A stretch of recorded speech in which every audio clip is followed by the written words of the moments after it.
Catherine Bigelow, director of The Hurt Locker and Zero Dark 30, starring Idris Elba and Rebecca Ferguson. Now on Netflix, awards eligible. WNYC, independent journalism in the public interest. 93.9 FM and AM 820. NPR News and the New York Conversation.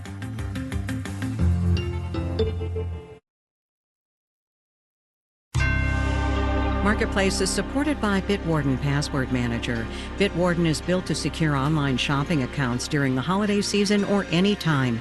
Learn more at bitwarden.com. We begin the last month of 2025 with oil, real estate, and trade. Also, the labor market and Cheetos. From American Public Media, this is Marketplace. Marketplace is supported by Progressive Insurance, helping protect small businesses and the owners that run them. Whether a plumber, accounting business, or restaurant, Progressive can help with over 30 customizable coverages. Online quotes available in as little as 6 minutes at Progressive Commercial.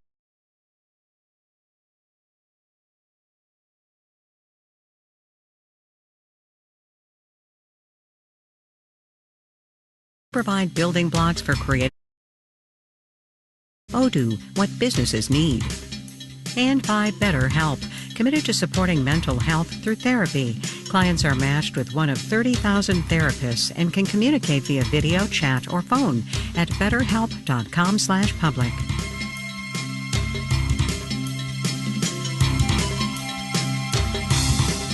In Los Angeles, I'm Kyle Rizdal. It is Monday today, the first day of December. Good as always to have you along, everybody.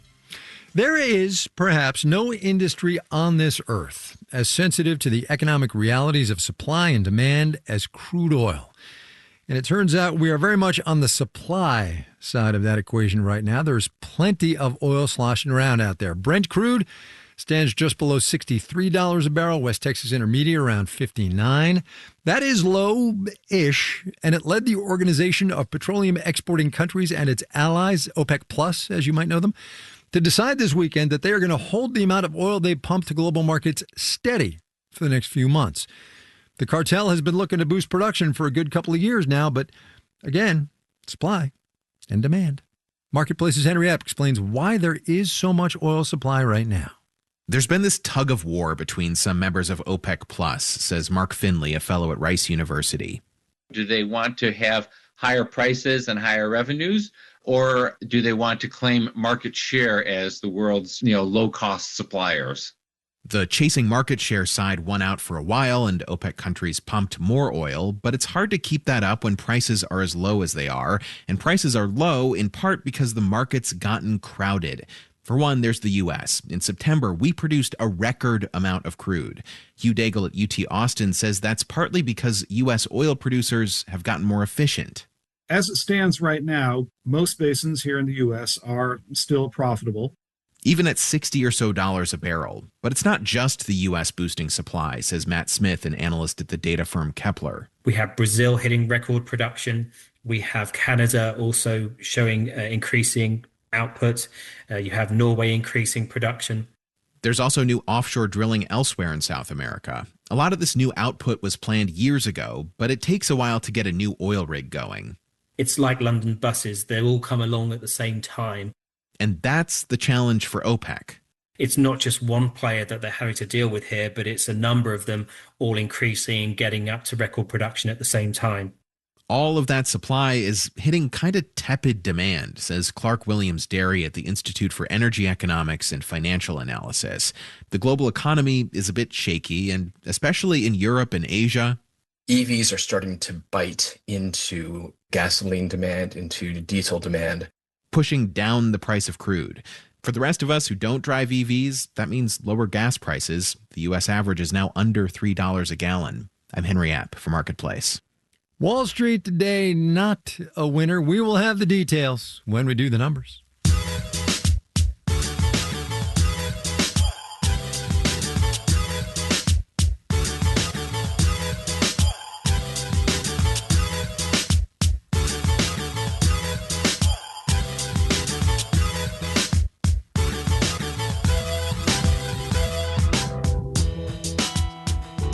There was an essay in the New York Times the other day that aligns with what we try to do on this program, make sense of all the disparate policy threads out there to help understand this economy.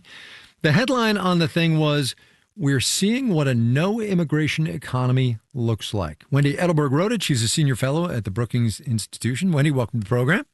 Happy to be here. Riffing on the headline of this piece, then, what does a no-immigration economy look like? Big picture, please. Job growth is now a confusing metric for understanding whether or not the labor market is weak in a way that might suggest we're headed for recession. So what matters for job growth is if it matches the number of people starting to look for work. And before the pandemic, that sustainable pace of job growth was about 100,000 a month. Then we had an immigration surge, and it was more like 200,000 a month. But now, with net immigration near zero, 40,000 jobs a month on average might be perfectly healthy. So that's what this no immigration world looks like. All right, so we'll get to the details in a minute, but you know as well as I do that when that jobs report comes out on the first Friday of every month, shutdown notwithstanding, if it's like less than 100,000, there's panic in the streets. So you're telling me 40,000 might be the new? Well, and in fact, I think it's going down. And by 2027, if we continue with this immigration policy, may well be negative, which means each month we have fewer jobs than the preceding month. Yes, this is going to create some cognitive dissonance. Okay, what does it mean for, let's just pick a couple, and I'm going to pick the two big ones. Worker productivity.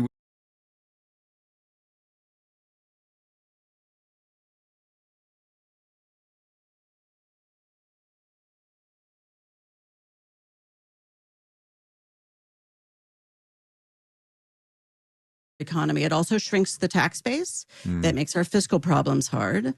But research shows that it's worse than that, and that immigrants add to innovation and productivity growth. So we're not just choosing to be smaller.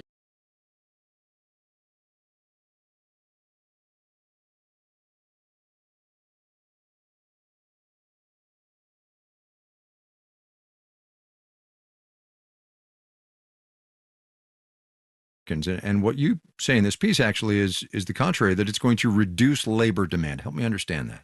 Well, so immigrants don't just simply take jobs from native-born workers. They're part of population growth. They create demand. They buy groceries. They get haircuts.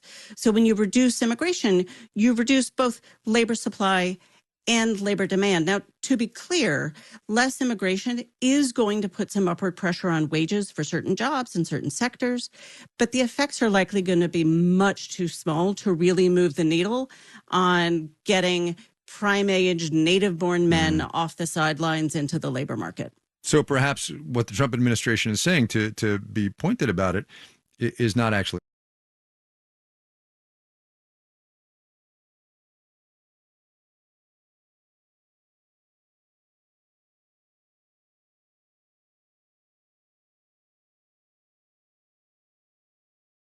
kind of balance. What do you take that to mean? Well, so we know that immigration has affected certain sectors in certain ways. So like the construction sector is probably hurting for labor right now.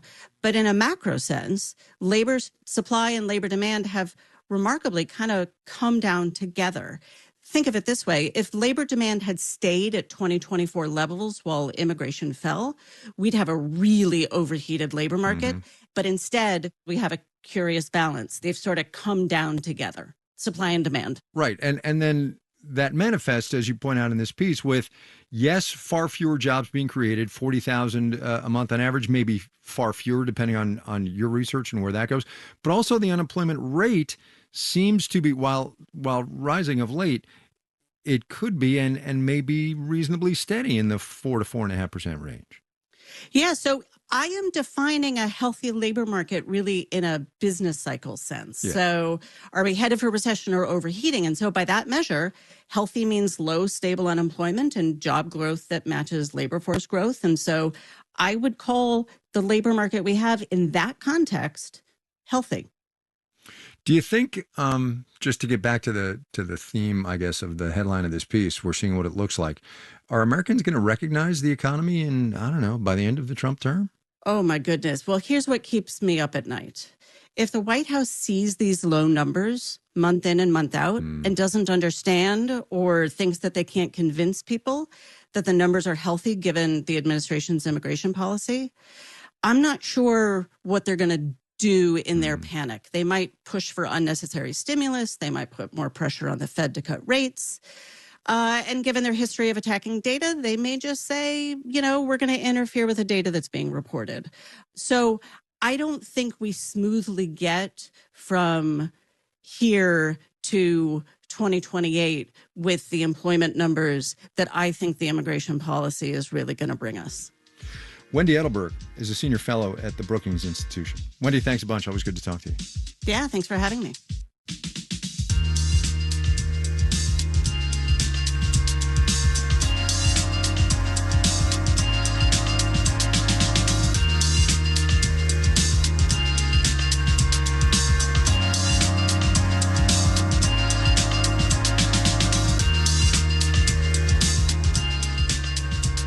If you're buying a house, what are you looking for? A new kitchen, maybe? Plenty of closets? Walkability and good schools if you've got kids? Also, maybe in this time of rising risks from extreme weather, you want some indication of flood or wildfire potential. And starting last year on Zillow, the biggest home listing site in this economy, you got that. But not anymore, after realtors in California objected. Marketplace Samantha Fields has that one. In the decade Joanna Jimenez has been working as a realtor with Compass in Miami, buyers' concern about climate risk has really varied. For example, there were a few years ago, we had hurricanes, we had some flood issues. People were asking more questions then. Lately, not so much. But when Zillow, Realtor, and Redfin added climate risk to listings, she says that had an impact too. These websites were putting big, scary warnings on homes, high flood risk, high climate risk. And we have had clients in the past tell us that they are not interested in seeing properties because of those labels. A study published in the National Bureau of Economic Research found buyers who see flood risk data on listings are more likely to look for homes with lower risk. Robert Metcalf at Columbia worked on the study. We found that significantly impacted on the tours that they took because they weren't looking at high flood risk homes anymore, and it affected where they ultimately made an offer. Buyers who saw flood risk information were much less likely to make an offer on a high-risk home than those who didn't. Matthew Eby, founder of the nonprofit First Street, says without easy access to that data, they're now going to be making the biggest financial decision of their lives while flying blind to these types of risks.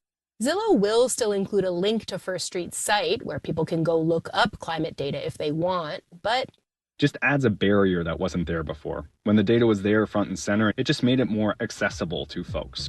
Now, Eby says it'll be easier for people to miss the information. I'm Samantha Fields for Marketplace.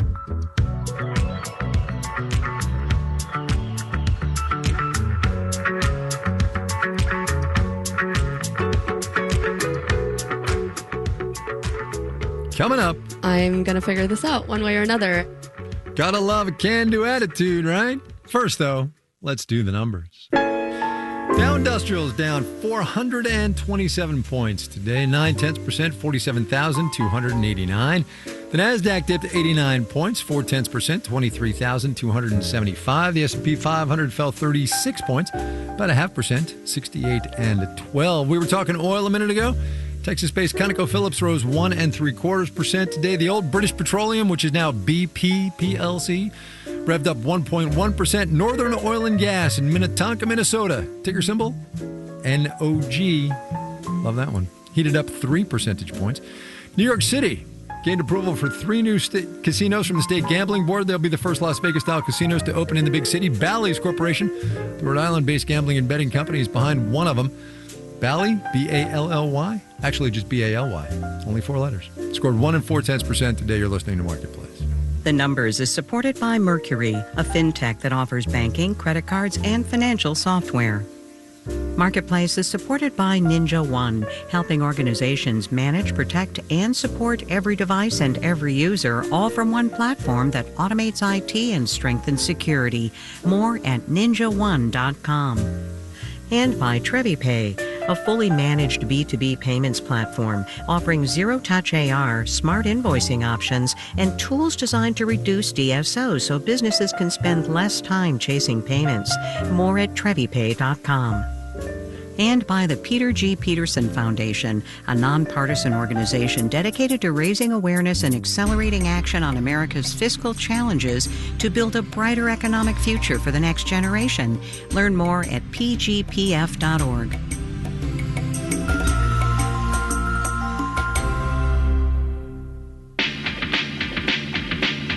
The Secret Agent tells the story of a professor who is fleeing his past and resisting a military dictatorship while trying to be reunited with his son. It's Brazil's entry for the Oscars, and critics are calling it one of the best films of the year. On the next All of It, we'll speak with its star and director. I'm Allison Stewart. Join us for All of It weekdays at noon on WNYC.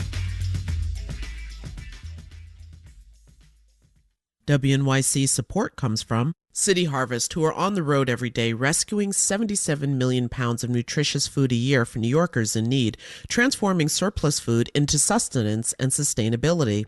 That's how they feed good. More at cityharvest.org. You're listening to Marketplace on WNYC. Stick around, there's another hour of All Things Considered just ahead. Amid reports the U.S. ordered a second strike on a Venezuelan vessel, we'll discuss whether it constitutes a war crime. That's coming up on WNYC. This is Marketplace. I'm Kai Rizdal. The holiday shopping season started, semi-officially anyway, on Friday. The holiday shipping season has been happening for months as retailers have been bringing product in from overseas. But you throw in tariffs and a government shutdown and a pending Supreme Court decision on whether the president can legally impose those tariffs. Well, we figured this would be a good time to call Weston LaBar. He's the Chief Strategy Officer at Waterfront Logistics here in Southern California. Mr. LaBar, welcome back to the program. Good to have you on. Thanks for having me. I'll start with my standard question to regulars on this program, which you are rapidly becoming. How's business for you? It's been an interesting year. As we've talked throughout the year, the ups and downs, as I like to call it, the EKG type reporting, that is the volume of imports and exports going in and out of our ports, it's been all over the map. But a lot of the high highs through this year have led to some of the lowest lows that we've seen towards the end of the year. And from where we sit, there's some key indicators that show that might continue well into next year. Keep going. What are the indicators? One of the biggest things that we look at, Kai, is empty containers. You probably don't realize it, but many of the containers you see going in and out of ports are filled with our clean air here in California. We don't have a one-to-one import to export ratio. Anybody who's been watching or listening to all the tariff-related news knows that we're trying to have a more balanced trade from a federal policy perspective. And when you cannot return an empty container, it means that there are not imports flowing into the country. And this happens cyclically, but what we're seeing sometimes now is 20 days, 30 days plus to be able to return and empty it. So that's my world right now, is trying to figure out how to get empty containers back to the port so we can continue to service the companies that we work with that have loaded containers, despite seasonal buying. So look, on the theory that your world, by extension, I mean, work with me on this metaphor, is our retail world in many ways. How does this trickle down to what I'm going to see on the shelves at my local Walmart or Piggly Wiggly or what have you? It's going to be, I mean, there's a trickle down here, right? Yeah, the first phase of it is that a lot of it was front loaded. So the hope is for consumers that whatever they want, it's sitting in a warehouse somewhere. That said, if we're not seeing imports coming in, it means that people are not ordering those retail goods at the clip that we think. And that's where getting some of the reports from the National Retail Federation and other major retail industry leaders to talk about shopping is going, and retail consumer habits is going to be very important, because it's one of two things, Kai. Either they brought in more stuff than they needed, or people aren't buying things. Either way, it's an issue for companies that are servicing ports, because when things are not being imported or exported, there's just not a lot of work. Yeah, just sort of tangentially, how much of a factor is it, or was it, I suppose, because it's past tense, the government shutdown and the lack of data that we're seeing on things like employment and all of those things. Definitely creates a lagging effect. Yeah. We saw projects that were delayed because of the government shutdown. Some new business that was delayed because they were waiting on pending FTC approval. And then the other part of it, to your point, is we don't have the data. So we don't know the true impacts. We don't know the wage and employment data. We don't know all of the detailed transportation data across the country. These are things that we're going to have to wait probably a little bit longer to see in the same time frame. And so some of those reports may be delayed. Yeah. Let me ask you the vibe question on the way out here. Last time you and I spoke, which was in June, you talked about how the pizza parlors down by the Port of LA were kind of empty because of all the, aforementioned chaos that we were talking about with tariffs and stuff. What's it like down there now? Because the tariff stuff is still happening. Chaos might be slightly reduced, but it's still a factor.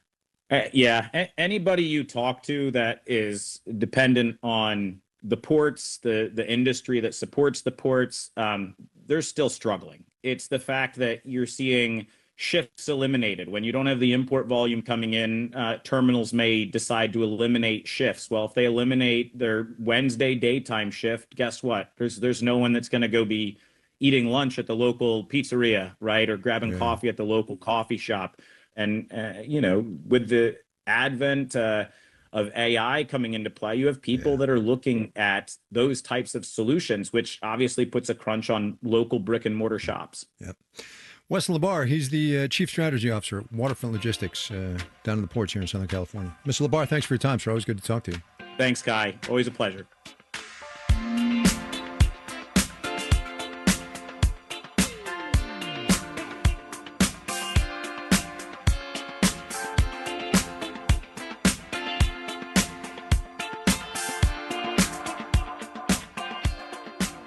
It is a truth universally acknowledged that a company in possession of a good brand must be in want of innovation.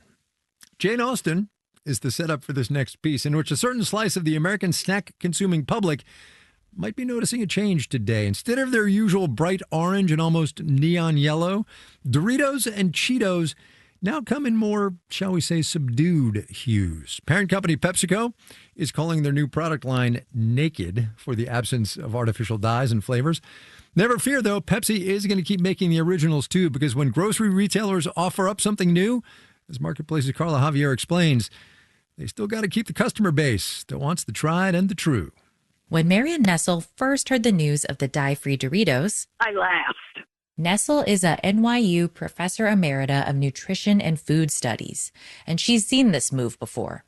Food companies are not social service agencies, and they're not public health agencies. They're businesses with stockholders to please, and their first priority is maximizing sales and profits to their stockholders. And just because consumers say they want an option doesn't mean they'll actually buy it. We've seen it time and time again, especially with healthier foods. That's food analyst Phil Lempert of Supermarket Guru. You know, when Campbell Soup reduced the amount of sodium that they had in some of their soups, people stopped buying it. Because, he says, it wasn't good.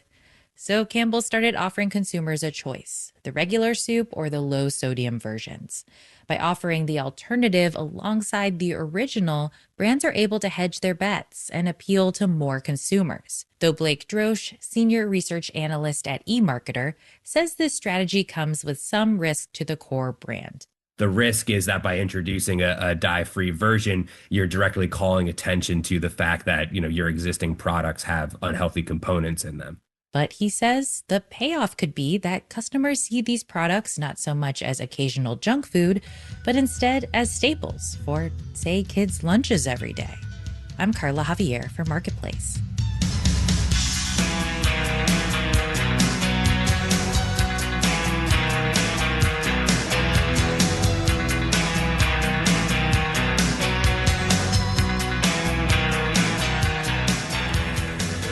We'll finish up today with a story about photo booths. They are, it seems, all the rage now, especially those of the analog variety. So today on our series, My Economy, a photographer who spent the past 15 years collecting them and has now opened a photo booth museum in Lower Manhattan. And that's the photo going into the carrier. Next photo, the first photo we took is I'm Brianna Conley Saxon, and I'm a photo booth technician. I restore photo booths and keep them running, and I have 20 booths in 7 states, and I just opened a photo booth gallery and museum called Autophoto in Lower East Side, Manhattan. We have booths from every era, dating as far back as like the 50s, basically. This booth in particular has a hairdryer. So when this one goes to delivery, which it will in a second here, you'll hear just a basic hairdryer that tries to dry your photo off a little for the delivery. There she goes. I always loved photography, even back to high school days. The first time I ever saw a photo develop, just the magic of watching it appear, I just was hooked from the very beginning. So I've done photography my whole life. And in 2009, I had just graduated from the Brooks Institute of Photography. I was trying to figure out kind of what field I wanted to do. And yeah, one day I found a photo booth at a thrift store in Alabama for $200 and was basically like, I'm going to figure this out one way or another. Trying to Google it online, it just didn't exist. Digital had come around and it was just super oversaturated with digital photo booth markets. I was able to find 2 different people who did run analog booths. One was a Russian guy in New Jersey who offered to take my booth and put a credit card reader on it and make the updates that was needed to make her run smoothly. And then he was like, you might want to come train in New Jersey. And I was like, okay, how long? And he's like, a week. And I was like, what could he possibly be teaching me for a week? Once I got there, he was like, it'll take you 10 years to actually learn the ins and outs of how complicated these booths are. And he was not wrong. 10 years later, I am definitely still learning things all the time. Once he helped me with that one and I had it up and running, I placed it in a coffee shop music venue in Alabama, and it's still there to this day. The day we opened, we did have a line around the block, even though it was raining, which was really sweet and dedicated. And I don't know, I just bawled because I just had no idea. And it just was felt like all the hard work was paying off. And I honestly had no idea how it would go, and I kind of took a huge gamble, and honestly, I signed a 10-year lease believing in my passion, and so far it's worked out. And, if one day people don't care again, then I'll learn how to make coffee. I don't know. We'll keep it fun, and we'll have workshops. We'll do crafts and stuff like that, or we'll have different exhibits to keep people coming. So we'll make it work.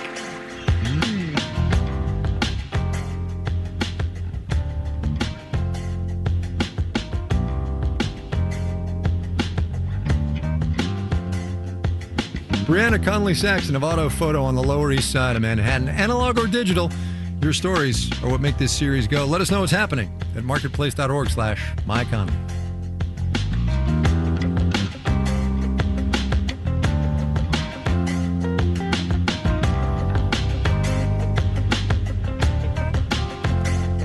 Marketplace is supported by the United States Postal Service, offering holiday postage stamps for purchase at checkout at over 40,000 participating supermarkets and drugstores, and at wholesale clubs Costco, Walmart, Sam's Club, and BJ's.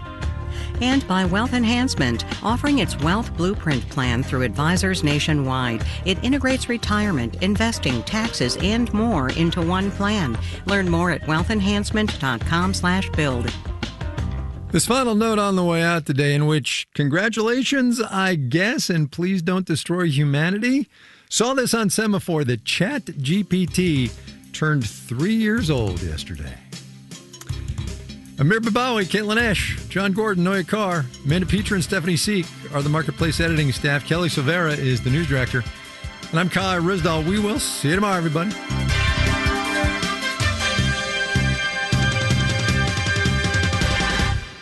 This is APM.